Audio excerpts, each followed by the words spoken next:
हम प्रेगनेंसी के बारे में पढ़ेंगे, लैक्टेशन और पार्चुरेशन के बारे में पढ़ेंगे। ये बहुत ही इंटरेस्टिंग टॉपिक है, ठीक है। अब प्रेगनेंसी में सबसे पहले हम कुछ पॉइंट को रिमेंबर करते हैं, ठीक है। मतलब कुछ ऐसे पॉइंट्स होते हैं जो याद रखने मतलब बहुत ज़्यादा ज़रूरी है। सबसे पहले अगर हम प्लेसेंटा की वेट की बात करें तो कितना होता है, 500 ग्राम। अम्बिलिकल कॉर्ड की लेंथ होती है 45 टू 50 सेंटीमीटर, 100 सेंटीमीटर तक भी हो सकती है। अब जो फीटस होता है ना, यानी कि अनबॉर्न चाइल्ड, तो जब तक वो पेट में रहता है उसमें क्या होता है, 2 अम्बिलिकल वेन और 1 अम्बिलिकल आर्टरी होते हैं। अम्बिलिकल वेन क्या करेगी, ऑक्सीनेटेड ब्लड को कैरी करेगी मदर से और कहाँ ले जाएगी, फीटस में। जबकि जो अम्बिलिकल आर्टरी होती है ये क्या करेगी, डीऑक्सीनेटेड ब्लड लेगी फीटस से और कहाँ पर ले जाएगी, मदर में, ठीक है। इसमें क्या है, नॉर्मल ह्यूमन के अकॉर्डिंग अपोजिट होता है इसमें फीटल सर्कुलेशन में। अब नेक्स्ट है एमनियोटिक फ्लूइड का अमाउंट। एमनियोटिक फ्लूइड का नॉर्मल अमाउंट होता है 600 टू 800 ml फुल टर्म जो फीटस होगा उसमें, ठीक है। और इसका पीएच कितना होगा, 7.2, जिसको हमने एल्कलाइन बोलेंगे। अब नेक्स्ट आ जाता है प्रेगनेंसी, ठीक है। प्रेगनेंसी को हम और क्या बोलते हैं, जेस्टेशनल पीरियड भी बोलते हैं प्रेगनेंसी को। ये क्या है, एक ऐसा प्रोसेस है जिसमें क्या है, फीटस का फुल डेवलपमेंट होगा और वो डिलीवरी हो जाएगी उसकी वजाइनल कैनाल के थ्रू। और ये पीरियड कितने मंथ का होता है, 9 मंथ का। और दूसरे पीरियड में हम क्या बोल सकते हैं कि first day of menstrual cycle से लेकर फीटस के बर्थ तक, ठीक है, उस प्रोसेस को हमने प्रेगनेंसी बोला। जो प्रेगनेंसी होती है वो नॉर्मली कितनी होती है, 9 मंथ की। अगर वीक में बात करें तो 40 वीक की, और 8 डेज की नॉर्मल प्रेगनेंसी होती है। अब जो प्रेगनेंसी होती है उसमें 3 ट्राइमेस्टर होते हैं, फर्स्ट ट्राइमेस्टर, सेकेंड ट्राइमेस्टर और थर्ड ट्राइमेस्टर। आप लोगों ने सुना भी होगा, ठीक है। जो फर्स्ट ट्राइमेस्टर होता है वो 0 से 12 वीक का होता है, सेकेंड ट्राइमेस्टर 13 से 28 वीक का, और थर्ड ट्राइमेस्टर होता है 28 से 42 वीक का। अब जब भी प्रेगनेंसी होते हैं तो कुछ अर्ली साइन देखने को मिलते हैं, ठीक है, जिसको हम बोलते हैं प्री सम्पटिम साइन। अब ये प्री सम्पटिम साइन कौन से हैं, सबसे पहले इसमें क्या है, मॉर्निंग सिकनेस आपको देखने को मिलेगी, ठीक है। और एमेनोरिया, सबसे पहले तो एमेनोरिया यानी कि जो पीरियड है उनका एब्सेंस हो जाएगा। मॉर्निंग सिकनेस आपको देखने को मिल सकती है। ब्रेस्ट डेवलपमेंट हो, ब्रेस्ट टेंडरनेस देखने को मिलती है। जो HCG है, ह्यूमन कोरोनिक ग्राइंडोट्रोफिन, उसका लेवल इंक्रीज हो जाएगा। यूरिन फ्रिक्वेंसी इंक्रीज हो जाएगी। जो एरियोला होता है वो एरिया क्या है, डार्कन हो जाएगा, मतलब कि गहरा काले रंग का हो जाएगा। ये अर्ली साइन देखने को मिलते हैं। तो हम क्या है उसके बाद मेडिकल टेस्ट के लिए फॉलो करते हैं। वो कुछ इंपॉर्टेंट साइन, या इसको हम प्रोबेबल साइन भी बोलते हैं। सबसे पहला जो साइन देखने को मिलता है वो क्या है, HCG का लेवल इंक्रीज हो जाएगा। नेक्स्ट आपको देखने को मिलेगा क्विकनिंग होगी। क्विकनिंग का मतलब होता है कि मदर को क्या है, फर्स्ट फीटल मूवमेंट फील होगा, इसको हम बोलेंगे क्विकनिंग, ठीक है। अब कुछ ऑब्स्टिकल जी पढ़ लेते हैं। ग्रेविटा का मतलब होता है नंबर ऑफ प्रेगनेंसी की, मतलब पहली प्रेगनेंसी है, सेकेंड प्रेगनेंसी है, थर्ड प्रेगनेंसी है या फोर्थ प्रेगनेंसी है। प्रीमी का मतलब होता है पहला, ठीक है, यानी कि पहली ग्रेविटी, यानी कि पहली प्रेगनेंसी को हमने क्या बोला, प्रीमी ग्रेविटा। अब मल्टी ग्रेविटा का मतलब क्या है, 2 या तीसरी प्रेगनेंसी, दूसरी प्रेगनेंसी भी हो सकती है और तीसरी प्रेगनेंसी भी होती है, जिसको हमने मल्टी ग्रेविटा बोला। और अगर किसी की 4 से ज़्यादा नंबर वाली प्रेगनेंसी है तो उसको हम क्या बोलेंगे, ग्रैंड मल्टी ग्रेविटा। अब कुछ और पॉइंट डिस्कस कर लेते हैं। सबसे पहले प्री टर्म का मतलब क्या होता है कि अगर डिलीवरी 38 वीक से पहले हो रही है, प्री मैच्योर बेबी पैदा हो रहा है, तो उसको हमने क्या बोला, प्री टर्म डिलीवरी। फिर पोस्ट टर्म डिलीवरी यानी कि 42 तक क्या है, फिटस का कंप्लीट डेवलपमेंट हो जाता है। अगर 42 वीक के बाद भी डिलीवरी हो रही है तो उसको हम क्या बोलते हैं, पोस्ट टर्म बेबी। फिर टर्म, या फिर हम बोल सकते हैं कि जो नॉर्मल हेल्दी बेबी होता है वो कब बॉर्न होता है, 38 से 42 वीक के बीच में। फिर आ जाता है अबॉर्शन। अबॉर्शन का मतलब क्या होता है, अगर फीटस क्या है 22 वीक से पहले ही डिलीवर हो जा रहा है, ठीक है, किसी भी कारण से हो सकता है, एक्सीडेंटल भी हो सकता है, लीगल भी हो सकता है, इलीगल भी हो सकता है, इसको हमने क्या बोला, अबॉर्शन, ठीक है। अब एक और पॉइंट डिस्कस करते हैं कि EDD, expected date of delivery, की डिलीवरी की डेट कब होगी। तो एक नेग्लिस थे साइंटिस्ट, उन्होंने एक फॉर्मूला दिया कि अगर सबसे पहले हमें को क्या ध्यान रखना है कि first day of menstrual period कौन सा है, जिसको हम बोलते हैं LMP, ठीक है। अगर आपको LMP पता है तो हम क्या है उससे एक्सपेक्टेड डेट ऑफ डिलीवरी निकाल सकते हैं, ठीक है। और ये क्या है, 90% एक्यूरेट होती है, मतलब कि 90% चांस है कि उसी दिन पे क्या है, पेशेंट की डिलीवरी होगी। तो इसमें क्या करते हैं, हम 1 साल को ऐड करेंगे, महीने में 9 मंथ ऐड करेंगे और डेज में 7 डेज। मान लो किसी फीमेल ने बोला कि मेरी LMP कितना, 10/3/2021 में, तो EDD कैसे कैलकुलेट करेंगे, हमने क्या करा, डेज में 7 को प्लस कर दिया, मंथ में 9 को प्लस कर दिया और ईयर में 1 साल को ऐड कर दिया। तो 10 और 7 17 और 3 और 9 12, और यानी कि एक्सपेक्टेड डिलीवरी कब होगी, 17/12/2022 में। और ये 90% एक्यूरेट मेथड होता है एक्सपेक्टेड डेट ऑफ डिलीवरी को निकालने का। अब नेक्स्ट है कि लीगल अबॉर्शन, मतलब कि अगर कोई फीमेल नहीं चाहती कि मतलब कि बेबी ना हो, या फिर कभी कभी क्या होता है जो न्यूबॉर्न बेबी है उसको कोई कंजेनाइटल एबनॉर्मलिटीज़ है, तो उस टाइम पे क्या है लीगल अबॉर्शन हो सकता है, ठीक है। तो MTP एक्ट था, medical termination of pregnancy, MTP act जिसको हमने क्या बोला MTP, ठीक है। तो MTP एक्ट पास कब हुआ था 1971 में, और इसको शुरू कब कर दिया था 1972 में, ये क्या है एक्ट में आ गया था। तो इसके अकॉर्डिंग क्या है 22 वीक तक हम क्या है लीगल अबॉर्शन करवा सकते हैं। 2022 में क्या एक नया स्टैंडर्ड आया है जिसने बोला कि 20, वरना उससे पहले क्या था कि आप 22 वीक्स तक ही अबॉर्शन करवा सकते हैं, ठीक है। लेकिन आप क्या है 24 वीक में भी अबॉर्शन करवा सकते हैं, उसके बाद क्या है लीगल अबॉर्शन पॉसिबल नहीं है।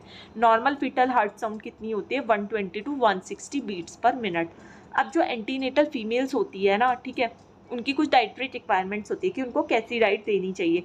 तो आप ये चार्ट में देख सकते हैं कि तीनों का दिया है, नॉन प्रेग्नेंट वुमेन को कितना चाहिए, प्रेग्नेंट वुमेन को कितना चाहिए होता है, और लैक्टेटिंग मदर को। अगर हम कैलोरी की बात करें तो नॉन प्रेग्नेंट को 2200 किलो कैलोरी, प्रेग्नेंट वुमेन को 2500 किलो कैलोरी, और लैक्टेशन को 2700, क्योंकि वो क्या है अपने बेबी को फीड करवाती है। उसके बाद प्रोटीन की बात करें तो नॉन प्रेग्नेंट को 50 ग्राम, प्रेग्नेंट वुमेन को 60 ग्राम, लैक्टेटिंग मदर को 65 ग्राम, आयरन 18 ग्राम, 40 ग्राम, 35 ग्राम। कैल्शियम की बात करें तो नॉन प्रेग्नेंट को 500 ग्राम, प्रेग्नेंट को 1000 ग्राम, और लैक्टेटिंग को 1500 ग्राम। ऐसी जिंक की बात करें तो नॉन प्रेग्नेंट को 12 ग्राम, प्रेग्नेंट को 15 ग्राम, और लैक्टेटिंग को 18 ग्राम देंगे।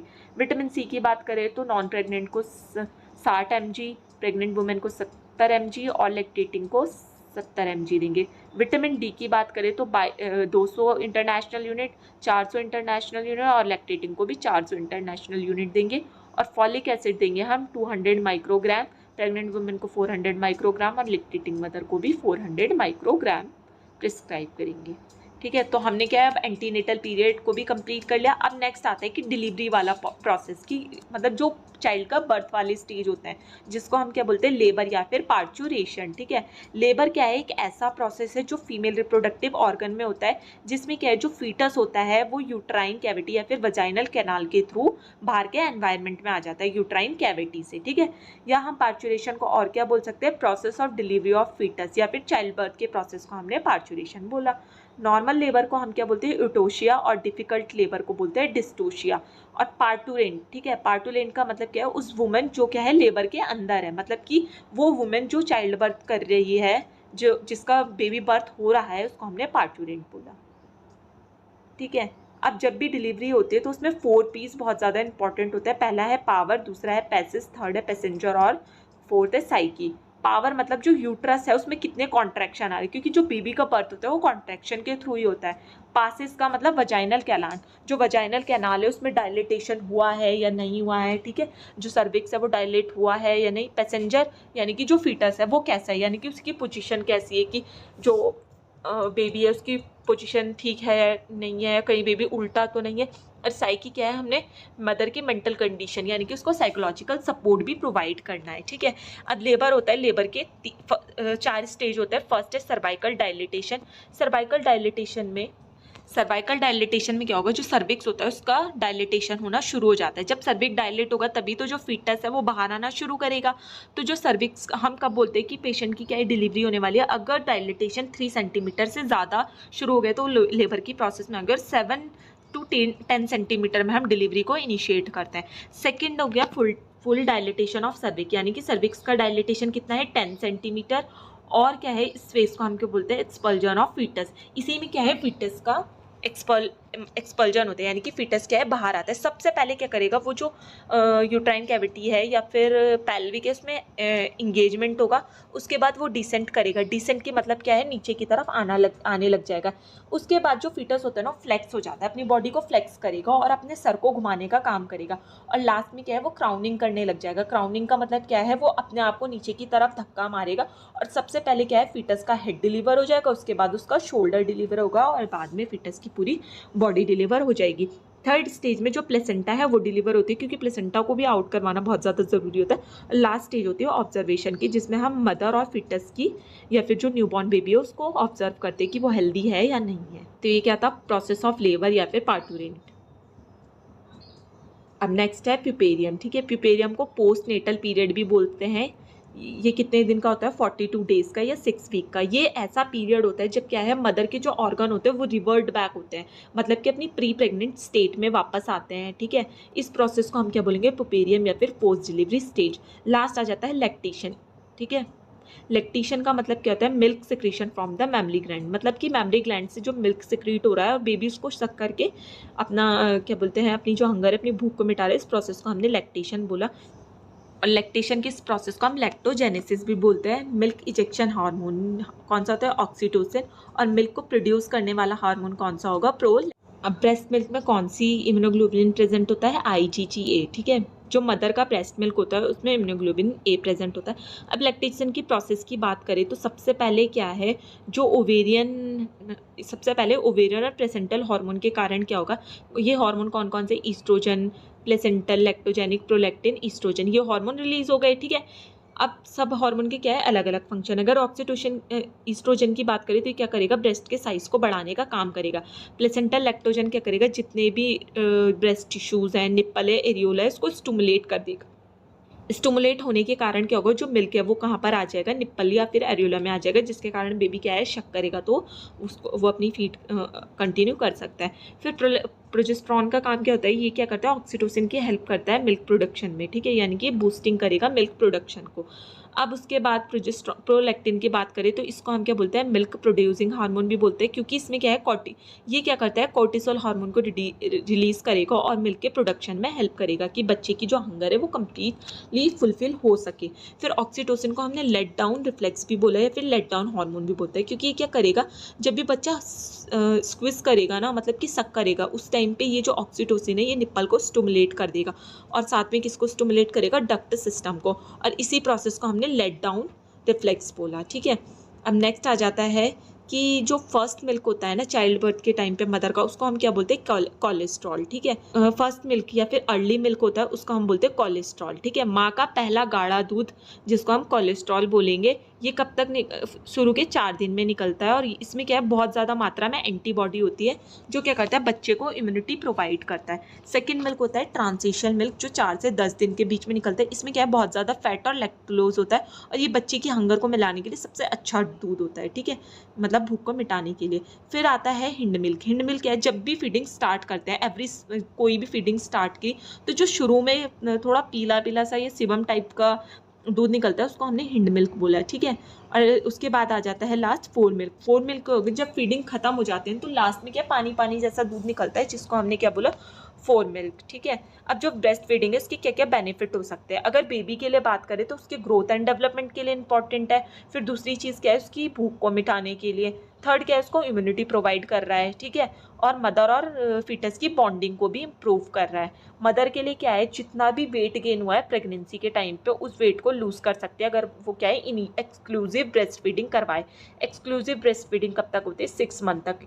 तो हमें क्या है, 6 मंथ तक बेबी को ब्रेस्ट मिल्क ही देना चाहिए। ब्रेस्ट मिल्क के अलावा कुछ भी नहीं देना है, ठीक है, पानी भी नहीं देना है, शहद कुछ नहीं देना होता है। सिर्फ एक्सक्लूसिव ब्रेस्ट फीडिंग करवाते हैं। ब्रेस्ट फीड में ही क्या है, वाटर सारे कंपोनेंट प्रेजेंट होते हैं जो क्या है, फिटनेस के डेवलपमेंट में हेल्प करते हैं। फिर इससे क्या है, ब्रेस्ट कैंसर और सर्वाइकल कैंसर भी प्रिवेंट होता है और ये क्या है, एक नेचुरल कॉन्ट्रासेप्टिव्स का भी काम करता है अगर 6 मंथ तक मदर क्या है, बेबी को ब्रेस्ट फीड करा रही।